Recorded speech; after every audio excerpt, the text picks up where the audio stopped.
ಸ್ನೇಹಿತರೆ ನಮಸ್ತೆ. ಇದು ನ್ಯೂಸ್18 ಡಿಜಿಟಲ್. ನಾನು ನಿಮ್ಮ ಎಟಿ ವೆಂಕಟೇಶ್ ಪ್ರಭು.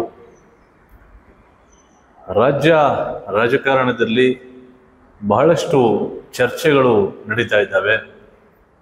ಅದರಲ್ಲೂ ಪ್ರಮುಖವಾಗಿ ರಾಜ್ಯದಲ್ಲಿ ಅಧಿಕಾರವನ್ನು ನಡೆಸ್ತಾ ಇರುವಂಥ ಕಾಂಗ್ರೆಸ್ ಪಕ್ಷದ ಬೇಗುದಿ ಒಂದು ಕಡೆ ಆದರೆ, ಮತ್ತೊಂದು ಕಡೆ ಪಕ್ಷದಲ್ಲಿ ಇರತಕ್ಕಂಥ ಸಚಿವರೇ ಸೆಪ್ಟೆಂಬರ್ನಲ್ಲಿ ಒಂದು ದೊಡ್ಡ ಮಟ್ಟದ ಕ್ರಾಂತಿ ಆಗ್ತದೆ ಎನ್ನುವಂಥ ವಿಚಾರವನ್ನು ಬಹಿರಂಗವಾಗಿ ಹೇಳ್ತಾ ಇದ್ದಾರೆ. ಅದರಲ್ಲೂ ಹಿರಿಯ ಸಚಿವರಾಗಿರ್ತಕ್ಕಂಥ KN ರಾಜಣ್ಣರವರ ಒಂದು ಹೇಳಿಕೆ ಈಗ ರಾಜ್ಯ ಕಾಂಗ್ರೆಸ್ನಲ್ಲಿ ಬಹಳಷ್ಟು ಚರ್ಚೆಯನ್ನು ಹುಟ್ಟುಹಾಕಿದೆ. ಸೆಪ್ಟೆಂಬರ್ನಲ್ಲಿ ಕ್ರಾಂತಿ ಆಗ್ತದೆ ಎನ್ನುವಂಥ ವಿಚಾರ ಈಗ ಎಲ್ಲೆಡೆ ಪ್ರಚಲಿತಕ್ಕೆ ಬಂದಿರುವಂಥದ್ದು. ಈ ನಡುವೆ ಬೆಂಗಳೂರು ದಕ್ಷಿಣ ಜಿಲ್ಲೆಯ ರಾಮನಗರ ವಿಧಾನಸಭಾ ಕ್ಷೇತ್ರದ ಕಾಂಗ್ರೆಸ್ನ ಶಾಸಕರು ಹಾಗೆ DK ಬ್ರದರ್ಸ್ಗೆ ಅತ್ಯಾಪ್ತರು ಆಗಿರ್ತಕ್ಕಂತಹ ಇಕ್ಬಾಲ್ ಹುಸೇನ್ ಅವರ ಹೇಳಿಕೆ ಬಹಳಷ್ಟು ಚರ್ಚೆಗೆ ಗ್ರಾಸ ಆಗಿದೆ.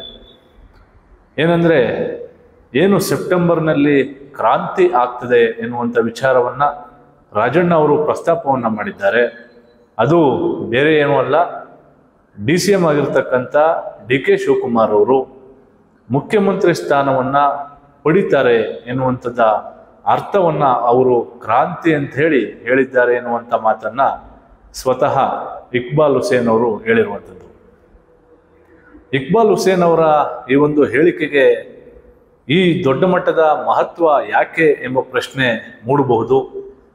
ಆದರೆ ಇಕ್ಬಾಲ್ ಹುಸೇನ್ ಕಾಂಗ್ರೆಸ್ನ ಶಾಸಕರಾಗಿದ್ದಾರೆ, ಜೊತೆಗೆ ಅವರು ಮೊದಲನೇ ಬಾರಿ ಶಾಸಕರಾಗಿದ್ದರೂ ಕೂಡ DK ಬ್ರದರ್ಸ್ ರವರ ಅತ್ಯಾಪ್ತ ಬಳಗದಲ್ಲಿ ಬಹಳ ಮುಂಚೂಣಿಯಲ್ಲಿ ಗುರುತಿಸ್ಕೊಂಡಿರುವಂಥ ಒಬ್ಬ ನಾಯಕ.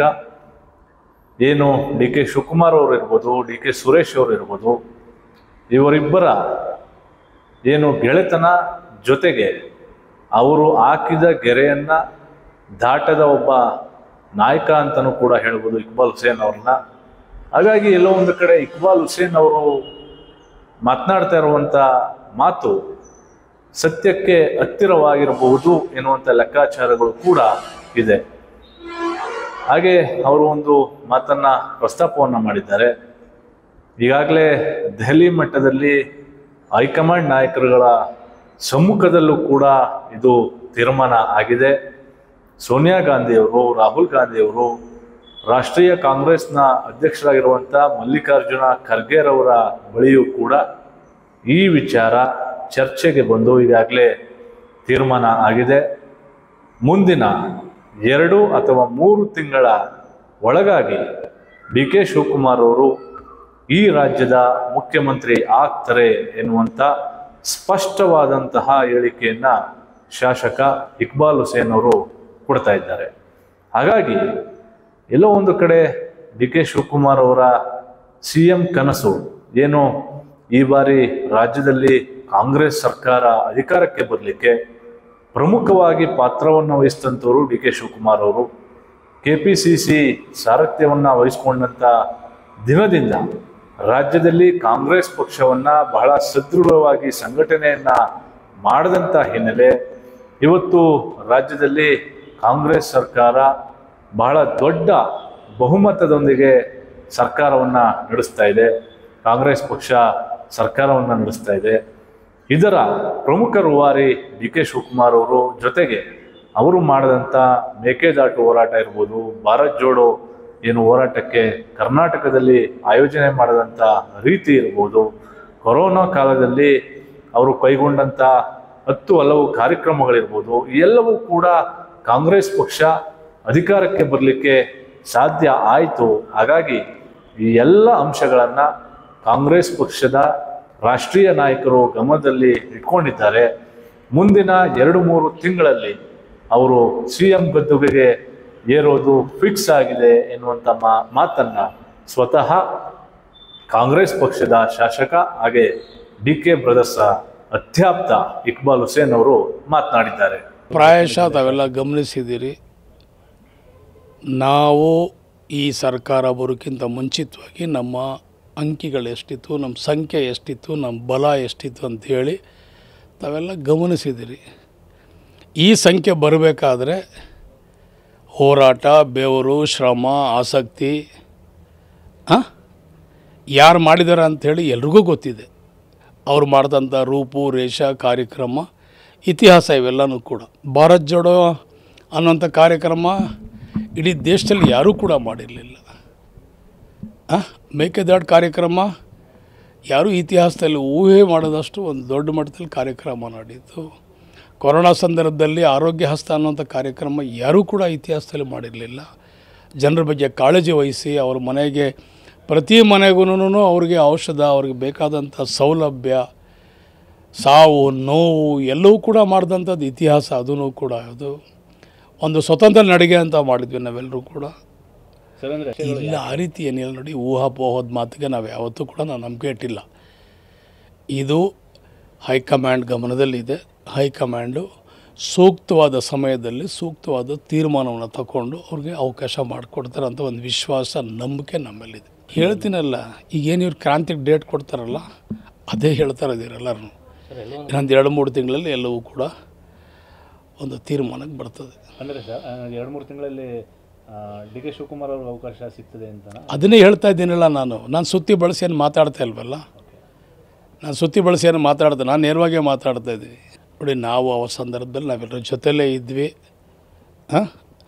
ಡೆಲ್ಲಿನಲ್ಲೇ ಇದ್ವಿ ನಾವೆಲ್ಲರೂ ಕೂಡ. ಅವತ್ತು ಎಲ್ರಿಗೂ ಗೊತ್ತಿರುವಂಥ ವಿಷಯ, ಅವತ್ತು ಶ್ರೀಮತಿ ಸೋನಿಯಾ ಗಾಂಧಿಯವರು, ರಾಹುಲ್ ಗಾಂಧಿ ಸಾಹೇಬರು, ಖರ್ಗೆ ಸಾಹೇಬರು ಅವತ್ತು ತೀರ್ಮಾನವನ್ನು ತಗೊಂಡಿದ್ದಾರೆ. ಅದೆಲ್ರಿಗೂ ಗೊತ್ತಿದೆ. ಅವತ್ತೆಲ್ಲರೂ ಕೂಡ ಮಾಡ್ತಾರೆ, ಕಾದು ನೋಡ್ಬೇಕಷ್ಟೆ. ಮತ್ತೊಂದು ಕಡೆ ಕಾಂಗ್ರೆಸ್ನ ಜಗಳದಿಂದ ಎಲ್ಲೋ ಒಂದು ಕಡೆ ಈಗ ಏನು ಹಾಲಿ ಕೇಂದ್ರ ಸಚಿವರಿದ್ದಾರೆ HD ಕುಮಾರಸ್ವಾಮಿಯವರು, ಅವರಿಗೂ ಕೂಡ CM ಆಗುವಂತಹ ಅವಕಾಶ ಬರುವ ಸಾಧ್ಯತೆಗಳು ಇದೆ ಎನ್ನುವಂಥ ಮಾತನ್ನ ಮಾಗಡಿಯ ಮಾಜಿ JDS ಶಾಸಕ ಎ ಮಂಜು ಅವರು ಕೂಡ ಮಾತನಾಡಿದ್ದಾರೆ.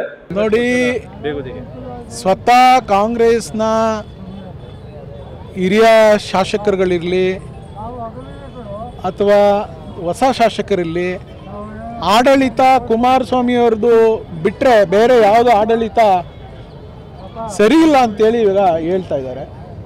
ಸೊ ಸ್ವತಃ ಕಾಂಗ್ರೆಸ್ನವರೇ ಮಾತಾಡ್ತಾ ಇರಬೇಕಾದ್ರೆ, ಜನ ಮಾತಾಡ್ತಾ ಇರಬೇಕಾದ್ರೆ, ಕುಮಾರಸ್ವಾಮಿಯವ್ರನ್ನ ಮತ್ತೆ ಮುಖ್ಯಮಂತ್ರಿ ಮಾಡಬೇಕು, ಈ ನಾಡಿಗೆ ಅವರ ಇದು ಬೇಕು ಅಂತೇಳಿ ಜನ ಬಯಸ್ತಾ ಇದ್ದಾಗ ಬೇಡ ಅಂತ ಕುಮಾರಸ್ವಾಮಿಯವ್ರು ಯಾಕೆ ಹೇಳ್ತಾರೆ?